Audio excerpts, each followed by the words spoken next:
Good morning to all students. Today I will discuss the last topic of the Unit 2, Testing Heat Loss Plant Heat Balance. This is the part of Unit 2. This is the outline of the today lecture.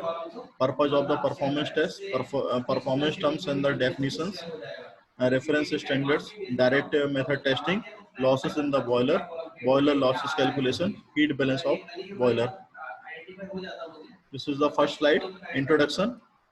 कि performance of boiler जो रहती है या efficiency या evaporation ratio है, यदि boiler का कम हो रहा है तो उसके पीछे रीजन क्या है।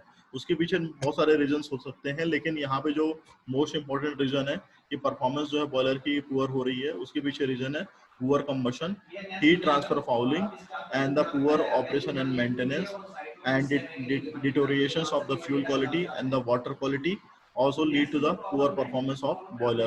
तो ये आपके मेन रीजन है जिसके कारण से कि बॉयलर की एफिशिएंसी और इवैपोरेशन जो रेट है वो कम रहता है। तो कंबशन यदि पुअर रहेगा तो बॉयलर की एफिशिएंसी कम रहेगी, हीट ट्रांसफर फाउलिंग कम रहेगा तो बॉयलर की एफिशिएंसी कम रहेगी, इवैपोरेशन रेट प्रॉपर तरीके से नहीं हो पाएगा और पुअर ऑपरेशंस और मेंटेनेंस की वजह से कि बॉयलर की एफिशिएंसी और इवैपोरेशन रेट प्रॉपर तरीके से मेंटेन नहीं हो पाएगा। तो these are the reasons which are lacking the efficiency of the boiler. So performance of any boiler is depending on the its efficiency and the evaporation ratio. Okay. Again, efficiency testing help to find out how far the boiler efficiency drifts away from the best efficiency. Efficiency test करने के लिए हम लोग इसलिए करते हैं ताकि हम पता लगा सकें कि वो best efficiency से कितना दूर है। तो any observed abnormal deviations could therefore be investigated to pinpoint the problem area for the necessary corrective action. तो वहाँ पे हमें जो भी करेक्टिव मेजर्स है वो लेने पड़ते हैं एंड करेक्ट लेवल की जो इफिशिएंसी का वो फाइंड आउट करना पड़ता है for the performance evolutions which is a pure prerequisites for the energy conservation action in the industry. तो ये अपन को काम करना पड़ता है। Purpose of the performance test, दो पर्पज रहता है परफॉर्मेंस टेस्ट करने के लिए। पहला एफिशिएंसी निकालने के लिए बॉयलर का, दूसरा इवैपोरेशन रेशियो निकालने के लिए। तो पहला जो आपका था एफिशिएंसी निकालने के लिए, तो ये जो भी परफॉर्मेंस टेस्ट हो रहा है ये बॉयलर की एक्चुअल परफॉर्मेंस और एफिशिएंसी निकालने के लिए रहता है। कंपेयर करते हैं इसको डिजाइन वैल्यू से and it is indicator for the tracking day to day and the season variation in the boiler efficiency and the energy efficiency improvements. तो ये डे टू डे वेरी करता है और बॉयलर एफिशिएंसी जो रहती है उसके हिसाब से वेरी करता है, जिससे कि उसके जो इम्प्रूवमेंट के लिए अपन काम कर सकते हैं। टेस्टिंग करेंगे तो उसके इम्प्रूवमेंट के लिए हम लोग काम कर रहे हैं, तो टेस्टिंग करने से सारे फायदे मिलते हैं अपने को। तो परफॉर्मेंस टर्म्स एंड डेफिनेशंस में बॉयलर की एफिशिएंसी है, इवैपोरेशन रेशियो है। तो बॉयलर की जो एफिशिएंसी रहती है उसे हम ईटा से रिप्रेजेंट करते हैं, ये सभी को पता है। किसी भी चीज की एफिशिएंसी उसके आउटपुट और इनपुट पे डिपेंड करती है। तो आउटपुट अपने पास यहाँ पे हीट इन स्टीम आउटपुट है कि कितनी स्टीम डेवलप हो रही है और स्टीम में कितनी हीट है, और हीट इन फ्यूल इनपुट जो हम कंबशन ऑफ फ्यूल कर रहे हैं उसके अंदर कितनी हीट है वो हम देखते हैं। तो heat in steam output kilo calories में रहती है, हीट इन फ्यूल इनपुट जो रहती है किलो कैलोरीज में रहती है, मल्टीप्लाई बाय 100 करेंगे तो ये बॉयलर एफिशिएंसी आपका निकल के आ जाएगा। इवैपोरेशन रेशियो की यदि बात करेंगे तो क्वांटिटी जो रहती है स्टीम जनरेशन की वो कितनी है और क्वांटिटी फ्यूल कंजम्पशन का वो कितना है। तो ये दोनों चीज जो रहती है परफॉर्मेंस टर्म्स और डेफिनेशन में आती है कि बॉयलर एफिशिएंसी किस तरीके से हम डिफाइन कर सकते हैं, इवैपोरेशन किस तरीके से डिफाइन कर सकते हैं। ये हमने थर्मल इंजीनियरिंग, गैस डायनेमिक्स में भी पढ़ा है और बेसिक मैकेनिकल इंजीनियरिंग में भी पढ़ा है। तो ये सारी चीजें जो रहती हैं ये इसकी टेस्टिंग के लिए काउंट होती हैं। रेफरेंस स्टैंडर्ड जो रहते हैं, ब्रिटिश स्टैंडर्ड जो है दैट इज BS 845 1987 का रहता है। एसमे स्टैंडर्ड रहता है पीटीसी वाला 421 power test code for the steam generator unit का रहता है।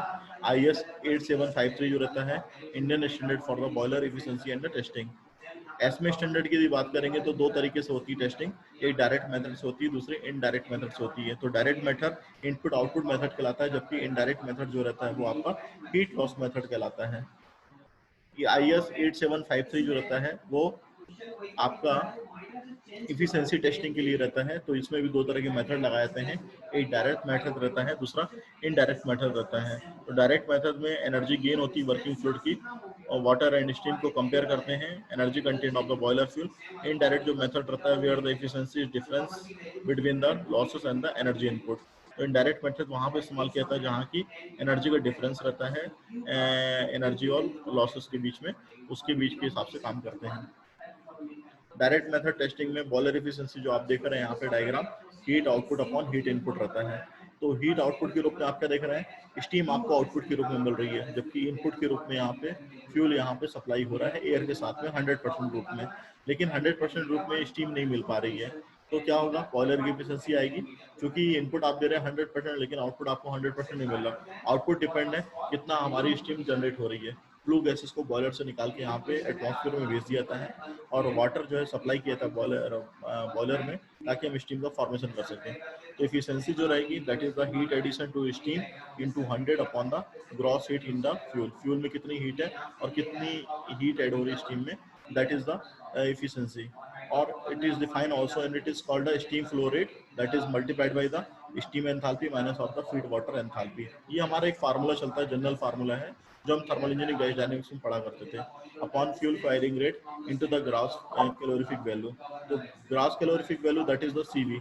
हर फ्यूल के लिए, हर बॉडी के लिए कैलोरीफिक वैल्यू अलग अलग रहती है। ऊष्मीय मान सभी बॉडी या सभी सब्सटेंस के लिए अलग अलग रहता है। तो फ्यूल फायरिंग रेट क्या है, that is the mass, and the glass calorific value that is the calorific value CV. ठीक है। Merits of the direct method, क्या क्या इसके मेरिट्स हो सकते हैं। Plant people can evaluate quickly the efficiency of the boiler. जितने भी वहाँ के प्लांट के पीपल रहेंगे, वो क्विकली एवेल्यूट कर सकते हैं एफिशिएंसी ऑफ बॉयलर को। Require the few parameters for the computations. बहुत कम पैरामीटर रिक्वायरमेंट रहते हैं कंप्यूटेशंस करने के लिए। Needs few instruments for the monitoring, है ना, बहुत कम इंस्ट्रूमेंट की रिक्वायरमेंट रहती है मॉनिटरिंग करने के लिए। डीमेरिट्स क्या होते हैं डायरेक्ट मेथड के, डीमेरिट्स रहता है does not give clues to the operator as to why efficiency of the system is lower. ये आपके डीमेरिट्स में काउंट होते हैं। Does not calculate various losses accountable for the various efficiency levels. तो ये सारे जो हैं डीमेरिट्स में काउंट होते हैं। Evaporation ratio, evaporation ratio and the efficiency may be mislead if the steam is highly wet due to the water carryover. तो ये आपके डीमेरिट्स आते हैं डायरेक्ट मेथड के रूप में। इनडायरेक्ट मेथड टेस्टिंग जो रहती है, ये आपका स्टीम आउटपुट है जो मिल रहा है आपको। फ्यूल इनपुट यहाँ से आपको मिल रहा है, एयर सप्लाई हो रही है फ्यूल के साथ में, वाटर सप्लाई हो रहा है बॉयलर में। तो फ्लू गैसेस जो सैंपल है वो यहाँ पे आपकी निकल के बाहर जा रही हैं। तो फ्लू गैसेस में जो आपका रहता है, ड्राई फ्लू गैसेस लॉस रहता है, हाइड्रोजन लॉस रहता है, मॉइस्चर फ्यूल में रहता है, मॉइस्चर एयर में रहता है, कार्बन मोनोऑक्साइड लॉस रहता है, और फ्लाई एस लॉस रहता है। ये सारे लॉसेस रहते हैं। बॉटम एस लॉस जो रहता है यहाँ पे रहता है। तो जो ब्लो डाउन है वो भी लॉसेस के रूप में आते हैं, सरफेस लॉस है वो भी आते हैं। तो इस तरीके से बॉयलर से जो आपके हीट लॉसेस हो रहे हैं वो कई तरीके के फॉर्म में हो रहे हैं, कि फ्यूल में मॉइस्चर आ रहा है, मॉइस्चर एयर में है, कार्बन मोनोऑक्साइड लॉसेस है, हाइड्रोजन का लॉसेस है, ड्राई फ्लू गैसेस का लॉसेस है, फ्लाई एस जो उड़ रही है उनका लॉसेस है, बॉटम जो एस निकल रही है उसका लॉसेस है। तो इफिशिएंसी जो रहती है वो 100 is equal to 100 minus of ये जितने भी पैरामीटर आप देख रहे हैं, इन लॉसेस को काउंट करके निकाला जाता है। इनको आप ऐड कर दीजिए और 100 से माइनस कर दीजिए, तो इनडायरेक्ट मेथड से जो भी निकलता है इफिशिएंसी निकल के आ रही है। लॉसेस इन द बॉयलर यदि बात करेंगे, तो following losses are applicable to the liquid gas and the solid for boiler. तीन तरह के जो लॉसेस रहते हैं, कितने तरह के हो सकते हैं वो अपने को देखने हैं। तो ये एप्लीकेबल रहते हैं लिक्विड गैस और सॉलिड फायर बॉयलर के लिए। तो पहला जो लॉस है, it is due to the dry flue gases, ठीक है ना। दूसरा जो लॉस है, loss due to the hydrogen fuel, जैसा कि हमने डिस्कस किया था आपको। तीसरा जो लॉस है, loss in the moisture in the fuel. Fuel कभी भी आपका पूरी तरीके से ड्राई नहीं रहता है, उसमें कुछ मॉइस्चर पार्टिकल शामिल रहते हैं। और लॉसेज ड्यू टू मॉइस्चर ही नहीं है, कभी भी एयर ड्राई एयर के फॉर्म में नहीं रहती है, उसमें वाटर वेपर पार्टिकल शामिल रहते हैं। And losses due to the carbon monoxide जो गैसेज आती है उनके कारण भी लॉसेज होते हैं। Losses in the boiler continue यदि देखेंगे तो L6 में due to the surface radiation, कई बार क्या होती है कि सरफेस काफी ज्यादा बॉयलर जल्दी गर्म हो जाती है, जिसकी वजह से भी लॉसेस वगैरह होते रहते हैं, तो वो भी हीट लॉसेस है। And applicable for the solid fuel fire boiler in the addition to the above. जितने भी लॉसेस आप देख रहे हैं जहाँ पे कि सॉलिड फ्यूल जो है सप्लाई किया था बॉयलर को, वहाँ पे लॉसेस रहते हैं। L7 की यदि बात करेंगे तो अनवन लॉसेस रहते हैं फ्लाई गैस में, कार्बन जो जैसा रहता है परसेंटेज वगैरह के फॉर्म में। तो वहाँ पे आपकी यदि फ्लाई गैस प्रॉपर तरीके से नहीं फॉर्म हो पा रही है, बोलना चाहिए अनबर्न हो रही है, तो उसको अनबर्न लॉसेस कराते हैं। Unburn losses in the bottom है, जो कार्बन परसेंटेज शामिल रहता है वो अनबर्न लॉसेस में आता है। And the boiler efficiency by the indirect method that is equal to 100 minus of the L1 plus L2 L8 याद रहता है। टिपिकल इंस्ट्रूमेंट यदि बात करेंगे तो टिपिकल इंस्ट्रूमेंट जो यूज किए जाते हैं, फ्लू गैस एनालाइजर इस्तेमाल किया जाता है, जो कि पोर्टेबल और फिक्स टाइप का रहता है। मेजरमेंट जो रहता है परसेंटेज CO2 O2 MCO रहता है। और टेम्परेचर इंडिकेटर जो इस्तेमाल किया जाता है वो thermocouple liquid in glass type का रहता है। मेजरमेंट जो रहता है इसके अपन लोग फ्यूल टेम्परेचर मेजर कर सकते हैं, फ्लू गैस टेम्परेचर मेजर कर सकते हैं, कंबशन एयर टेम्परेचर मेजर कर सकते हैं, बॉयलर सरफेस टेम्परेचर मेजर कर सकते हैं और स्टीम टेम्परेचर मेजर कर सकते हैं। क्राफ्ट गेज जो होता है उसका जो टाइप रहता है वो मैनोमीटर टाइप का रहता है। डिफरेंशियल प्रेशर टाइप का भी ड्राफ्ट रहता है। जो मेजरमेंट कर सकते हैं अमाउंट ऑफ ड्राफ्ट यूज और अवेलेबल। TDS मीटर जो रहता है वो कंडक्टिविटी फॉर्म में रहता है, टाइप रहता है। तो जो मेजरमेंट यूज किए जाते हैं ये कर सकते हैं। Boiler water TDS, feed water TDS, makeup water TDS जो रहता है वो रहता है। फ्लो मीटर जो रहता है एज पर द एप्लीकेबल जो टाइप रहता है फ्लो मीटर का। एंड मेजरमेंट जो रहते हैं steam flow, water flow, fuel flow and air flow, ये आपके मेजरमेंट चलते हैं। बॉयलर लॉसेस कैलकुलेशन जो रहते हैं, पहला लॉस जो रहता है heat loss due to the dry flue gases. L1 जो होता है इसके लिए formula M into CP into TF minus of TA upon GCB of the fuel into 100। ये L1 लॉसेस है। This is the greatest boiler loss and can be calculated with the following formula. तो जहाँ पे जो L1 है percentage of the heat loss due to the dry flue gases रहता है। M is the mass of dry flue gases in kg पर kg of fuel रहता है। Combustion products from the fuel CO2 plus SO2 plus nitrogen in fuel plus nitrogen in the actual mass of air supply O2 in the flue gas। ये सारी चीजें जो रहती हैं small m के form में चलती हैं। CP जो रहता है स्पेसिफिक हीट रहती है फ्लू गैस की इन किलो कैलोरी पर kg पर डिग्री सेंटीग्रेड। TF जो रहता है फ्लू गैस टेम्परेचर रहता है डिग्री सेंटीग्रेड। एंड TA जो रहता है एम्बिएंट टेम्परेचर रहता है डिग्री सेंटीग्रेड में। तो ये बॉयलर लॉसेस कैलकुलेशन में आता है। दूसरा यदि लॉस देखेंगे तो heat loss due to the evaporation of water form to the due to the H2 in the fuel. Fuel में कितना हाइड्रोजन परसेंटेज है उसके बेस पे यदि लॉस की बात करेंगे तो उसके लिए भी स्टैंडर्ड फार्मूला है कि L2 is equal to N into 9 into H2 into in bracket of 584 plus CP TF minus of TA upon the GCB gross calorific value. तो यहाँ पे जो 584 है वो लेटेंट हीट होती है जो हम लेके चलते हैं, मल्टीप्लाइड बाई 100 कर दिया गया है ताकि हम उसको परसेंटेज की फॉर्म में निकाल सकें। तो latent heat corresponding to the partial pressure of water vapour होता है। Heat loss due to the moisture present in the fuel.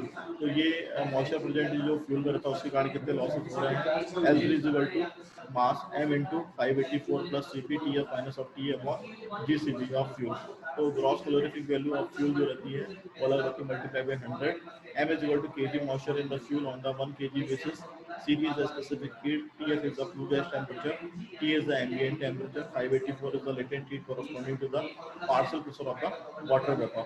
तो जितना भी मॉइस्चर यदि आ रहा है वो कहाँ कहाँ पे जा रहा है वो देखने लायक रहता है। फ्यूल में जा रहा है, एयर में जा रहा है, जिसकी कारण से बॉयलर की एफिशिएंसी कम हो रही है या इक्विवेलेंट इवेपोरेशन रेट कम हो रहा है, ये सारी चीजें हमें देखने वाली रहती है। कैलकुलेशन ऑफ बॉयलर लॉस में भी आगे देखेंगे तो heat loss due to the moisture present in the air. तो vapour in the form of the humidity in the incoming air is the superheated as start in the boiler. जब boiler से steam तैयार होती है वो superheated form की रहती है। बट जैसे ही स्टीम को हम पास करते हैं और एयर का कांटेक्ट होता है तो वहाँ पे जो एयर रहती है वो उस पर भी मॉइस्चर पार्टिकल शामिल रहते हैं। तो उस मॉइस्चर पार्टिकल को भी हमें दूर करना बहुत जरूरी रहता है। The mass of vapor that air contain can be obtained from the psychometric chart and typical values are included in the next slide along with the formulas। तो फार्मूले के बेस पे भी आप देखेंगे तो ड्राई बल्ब टेम्परेचर कितना रहता है, वेट बल्ब टेम्परेचर कितना रहता है, रिलेटिव ह्यूमिडिटी कितनी रहती है, किलोग्राम वाटर पर KG of kilogram dry air humidity factor जो रहता है। यहाँ पे ड्राई बल्ब टेम्परेचर जो है 20 डिग्री टेम्परेचर है, वेट बल्ब टेम्परेचर जो है 20 डिग्री है। तो रिलेटिव ह्यूमिडिटी जो रहेगी 100 रहेगी। तो किलोग्राम वाटर का जो पर केजी ऑफ किलोग्राम रहता है 0.016 रहता है। 20 14 यहाँ पे है, रिलेटिविटी 50 है, 0.008 है। फिर ड्राई बल्ब जो टेम्परेचर है वो 30 है, यहाँ पे 22 है, यहाँ पे रिलेटिविटी 50 है। यहाँ पे जो किलोग्राम पर केजी ऑफ और ड्राई एयर का जो रहता है 0.014 है। ड्राई बल्ब टेम्परेचर जो है 40 है, वेट बल्ब टेम्परेचर जो है 30 है, रिलेटिविटी यहाँ पे 50 रहती है। यहाँ पे जो आपका किलोग्राम वाटर पर किलोग्राम ऑफ ड्राई एयर जो रहती है 0.024 रहता है। L4 यदि बात करें कि बॉयलर लॉस में क्या निकल के आ रहा है तो AAS, this is the actual mass of air supplied पर केजी ऑफ फ्यूल कितना है इनटू द ह्यूमिडिटी फैक्टर कितना है इनटू CP कितना है into TF minus of TA कितना है into 100 upon GCB gross calorific value of fuel क्या है। तो ह्यूमिडिटी फैक्टर जो है केजी ऑफ वाटर पर KG of the dry air कितना है ये देखने लायक रहता है। CP जो है specific heat of the superheated steam कितनी है और TF जो है फ्लो गैस टेम्परेचर कितना है और TA जो है एम्बिएंट टेम्परेचर कितना है ये अपने को देखना रहता है। और आगे बढ़ेंगे तो इनकम्प्लीट कंबशन, आपको पता है कि कभी भी कंबशन कंप्लीट नहीं होता, तो कंबशन यदि कंप्लीट नहीं होगा तो वहाँ पे कुछ ना कुछ गैसेस बनेंगी, तो वो गैसेस कार्बन मोनोऑक्साइड के रूप में रहती हैं, हाइड्रोजन के रूप में रहती हैं, हाइड्रोकार्बन्स के रूप में रहती हैं। ये सारी गैसेस जो हैं कंप्लीट कंबशन नहीं करवा पाती हैं। और जो कार्बन मोनोऑक्साइड गैस है, it is the only gas whose concentration can be determined conventionally in a boiler plant test। तो जो आपको कैलकुलेशन यहाँ पे मिलेंगे L5 के रूप में जो दिख रहा है, percentage CO into C upon percentage CO plus percentage of CO2 into 5744 upon gross calorific value of fuel into 100। तो जो L5 रहता है इसके फार्मूले के बीच में डिपेंडेंट रहता है। L5 is equal to percentage heat loss due to the partial conversion of C to CO, and the CO is equal to volume of CO in the flue gas living economiser, percentage के form में है। और CO2 यदि देखा जाए तो actual volume of the CO2 in the flue gas percentage के form में है। और C जो है कार्बन कंटेंट kg पर kg ऑफ फ्यूल के रूप में है। और when the CO is obtained in a ppm during the flue gas analysis, CO formation जो रहता है CO इन ppm के रूप में रहता है, ये आपका दिया हुआ है। mf जो है फ्यूल कंजम्पशन है kg पर आवर में, L5 जो है आपका MCO इंटू 5744 रहता है। तो heat loss due to the partial combustion of carbon जो रहता है वो यहाँ पे इस फार्मूले में दिया गया है। कैलकुलेशन ऑफ बॉयलर लॉस में आगे चलेंगे तो हीट लॉस जो है रेडिएशन और कन्वेक्शन के कारण हो रहा है। तो यहाँ पे रेडिएशन और कन्वेक्शन के कारण जो हीट लॉस हो रहा है, it from the boiler casting into the surrounding boiler house के फॉर्म में रहता है। और इंडस्ट्रियल फायर ट्यूब में 1.5 to 2.5% के रूप में रहता है। वाटर ट्यूब बॉयलर में 2 to 3% रहता है। पावर स्टेशन बॉयलर में भी बात करेंगे तो 0.4 to 1% रहता है।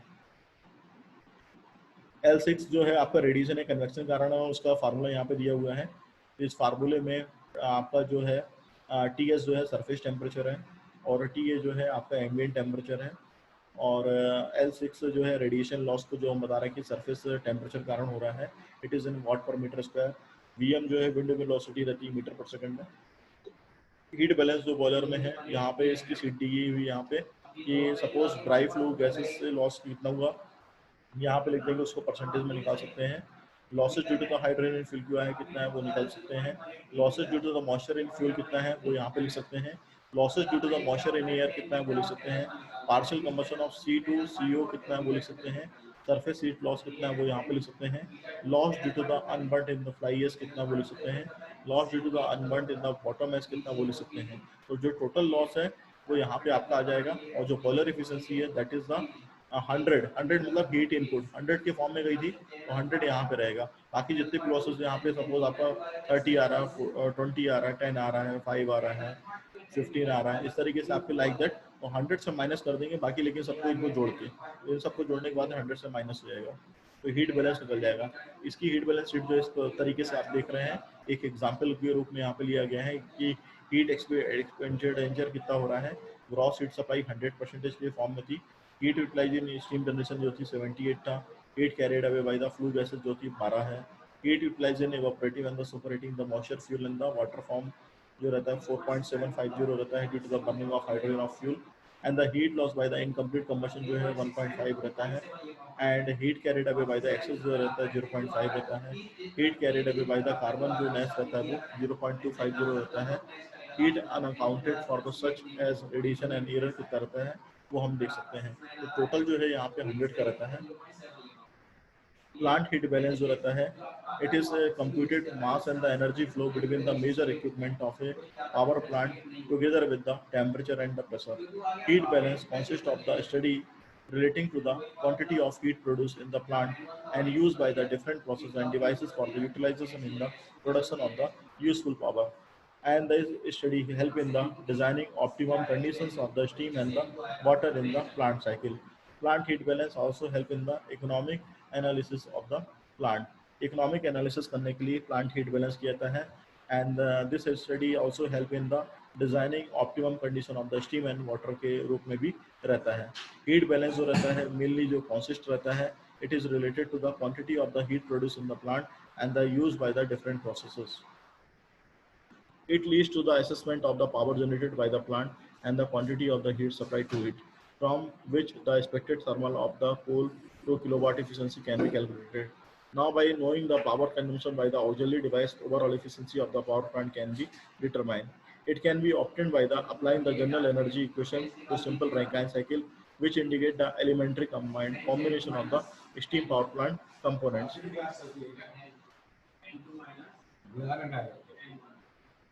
ठीक है, तो आज के लिए ये था लेक्चर में. यदि कोई डाउट हो, if you any doubt please ask me. खत्म हो रही क्या क्लास? अभी क्या देखा इसके अंदर जो चेंजेस था, आंसर तो लगभग प्रोसीजर वही फॉलो हुआ है, कोई प्रोसीजर हमने चेंज नहीं किया है. सिर्फ और सिर्फ पहला जो क्वेश्चन था हमारा, वो क्वेश्चन कंप्लीट नहीं किया था, जिसमें दोनों एंड चाहे अपर आर्म या lower arm, both the end of the both the arms are pivoted on the axis of the locomotive. और